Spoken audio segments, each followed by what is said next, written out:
A lot of people talk about blockchain. Not everybody understands it. I'm going to explain blockchain to you without a computer in sight. All right, we're looking at a plain text, block 1. This can be a contract, it can be an email, it can be anything. We're going to add a hashing algorithm, a hashing routine with an egg, and mix the plain text in with the hashing algorithm.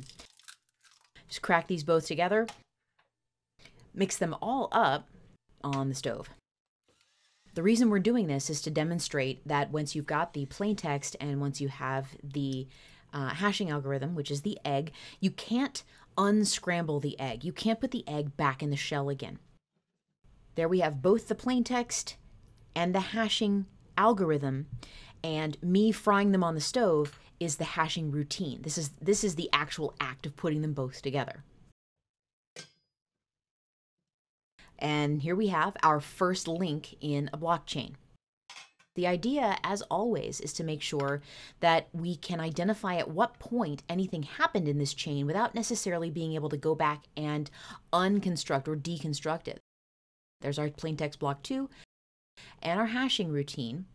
This right here with the red peppers and the chunk of the previous amount of smooshed together plain text and ciphertext means that we can smoosh this all up together. And watch what I'm doing here. I'm adding in a chunk of the previous omelet so that you can see that once you're done scrambling these all up together again and mixing them up together again, that it's going to be really hard to tell the difference between an egg that came from the first chunk of plain text and the second chunk of plain text.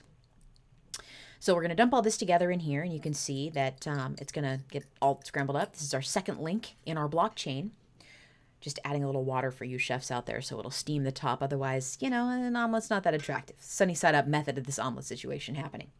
You can always salt your hashing routine if you want, and that's just adding a little bit of extra randomness in there. Just make sure and keep track of it. You'll hear that expression every once in a while, a salted hash. So here we have ciphertext block 2.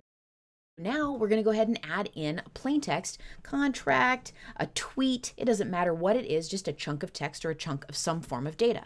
Smash that all up together again with our hashing routine, a chunk of the previous ciphertext, and the hashing routine again for this process. Here's our hashing algorithm, smashing it all together, add in the previous. This is ciphertext block 2 right here, all together again. And that's so that we can smoosh it all up, and we're going to add that back in and process in our hashing routine, which is my frying pan.